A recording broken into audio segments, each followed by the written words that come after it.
Well, hello there. Hi there. Welcome to Just Bird. Today it's day 4 of our tarot challenge, shadow work. 40 days. It's a 40-day challenge of doing shadow work. So there's a spread for each day. Feel free to take your time and take a week for each spread if you so choose, or a year. I don't mind. Just, progress. Make progress on your healing path. Well, if you would like to ignite that and get a really good jump start on your healing, and in the next 40 days, hop on board, pull out a deck of cards, or follow along and do it for yourself. Ask yourself these questions and you can figure it out with or without cards. Okay, you can do this with or without cards, or you can follow along, or you can grab your deck, or you can use an oracle, whatever you so choose. If any of this interests you, stay tuned and I'll be right back. All right, I am going to try to showcase a deck for each day, but today's question is, what do I secretly wish for? So you put your date, initial feelings, your interpretation, the guide's interpretation, and a reflection. Now, if you are a reader, you can go further in depth with each one of these readings, sit with it for a while, contemplate, and write an entire chapter on each one of these spreads.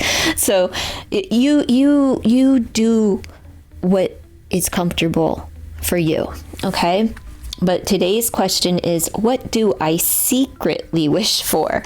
So I thought, or I didn't think, where I was going to place this workbook. Sorry. I thought I would use this oracle from Amazon, and it is called the Shadow Work Oracle Cards, along with a little pick-me-up from Find Your Magic Tarot. And why is it a pick-me-up? Because it's the color palette is dreamy, although I don't particularly care too much for the glossy. So I'm going to pull, I think with this question, I will pull a tarot first. So a mess? Am I secretly hoping for a mess to be cleaned up quickly? I suppose, maybe. Let's see.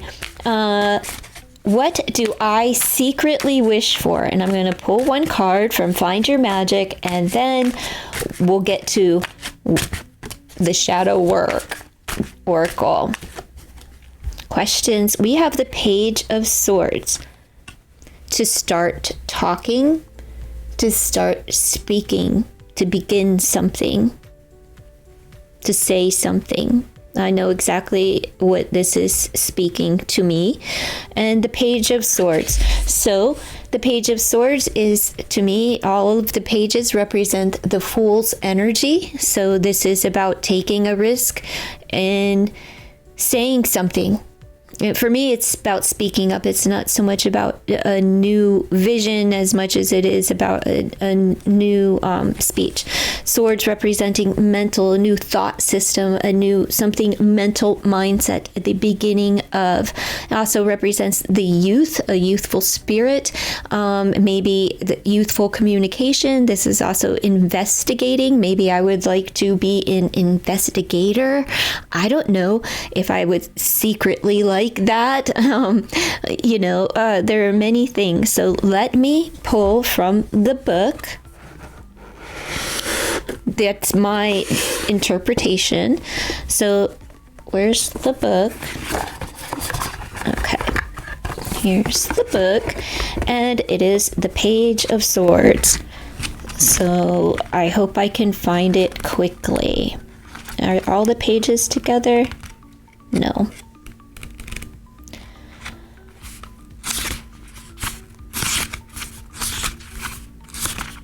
Okay, so the book's interpretation is, I'm going to have to read this off the screen. Introversion, curiosity, and the ability for quick learning are fundamental characteristics of the Page of Swords. A card that forecasts interesting news. Refusal and criticism may defeat those linked to it and make them impulsive. But if they stop to carefully analyze the situation, they will be able to channel their magic to avoid slanderous gossip. The truth, however crude, will not destroy them. Quite the contrary, it will spur them to build up experience and fight for higher ideals. There are some difficulties on the horizon, but patience and reason will provide the right key to dealing with them and sticking to your guns. So I would say, according to this, where I'm trying to see where it is, the ability for quick learning. I have a learning disability, so I do literally desire, I wish that I didn't have a learning disability. That makes things more harder to learn, because it just is when you have a learning disability. Anyhow, so that makes sense, and so does my interpretation. And I really wish that I had the gumption to take a risk like the fools do, right? To begin. All right, so now on to the other page. So now you write down your reflection, but I'm going to keep it moving, and I'll do my writing after. First is the focus area, as always, and how can I improve, and advice from my higher self and spirit guides. Okay, so the focus area, maybe to achieving my secret desire. Let's see. We have seductive allure. Instant gratification blinds you to the consequences. So craving, promises, and hidden. Seductive allure. So that will be the main focus. Instant gratification, wanting things to come easily. And it blinds me from the truth. Shame and guilt. What is the question? This is how I can improve, is dealing with the shame and the guilt and treating myself and others with compassion and accepting things as they are. Feel them without judgment. Mistakes do not define your worth. Exactly. Let's see. And the final card, which is the advice from your guides. I'm going to pull one of these, but I'm also going to pull other cards for the advice. Let's see. Advice. No boundaries. Set boundaries and respect the boundaries, and make sure that I have limits and I take care of myself. Difficult to establish healthy respect. Take care to ensure your needs are met. Creating healthy boundaries, which, yes, I agree with that as well. But let me do, I don't know. Oh, here they are. The inner healing. I'll just pull. I want more advice on my secret desire, what is my secret wish?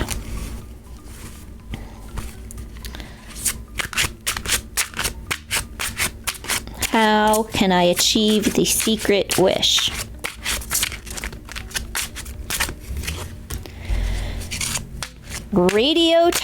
Toxic environment, emotional vampires. Getting rid of the emotional vampires. I totally agree with that. And don't stop. Resilience, toughness, endurance, and perseverance. Don't ever give up, and don't care so much. This keeps coming out for me. The without a care, disregard, ignorance, and turning a blind eye. And it's like not caring what people think about what I have to say. And it keeps repeating itself. So, we have the 22, dealing with my foundations. We have a power of a 6, bringing balance into toxic relationships and needing to balance those out, and the power of a 10. So a new beginning, not giving up. Like, it's the 10. So the 10 is like, 9 is the ending. 10 is that space. It's like this limbo, right? Nothing is bad. Nothing is good. Nothing is really going on. It's like you're just in limbo between that space of something, closing out a chapter and getting excited, maybe not feeling too excited about what it's like the unknown, so there's not a lot of feeling there. There's more hesitancy than anything because it's unknown. There's a little bit of excitement, but still needing to get rid of, not like, make sure that you are tough. Like, if somebody's going to come into your life and you can no longer turn a blind eye to the energy vampires, if they're coming into your life and sucking the energy out and they don't put anything back in, that's not reciprocity. You must balance out the toxicities, right? And don't ever give up on yourself, on whatever this may mean for you, and don't care what other people are saying. Speak about it. You're strong, you have your strength, and carry on, and make sure that you pray as well. I feel like it's definitely family oriented here, both with the tree here and 3 limbs and lanterns, light being shed, and family secrets over here with this moon and the illusion and deceptive energy running through a family line. That speaks to me. So happy healing.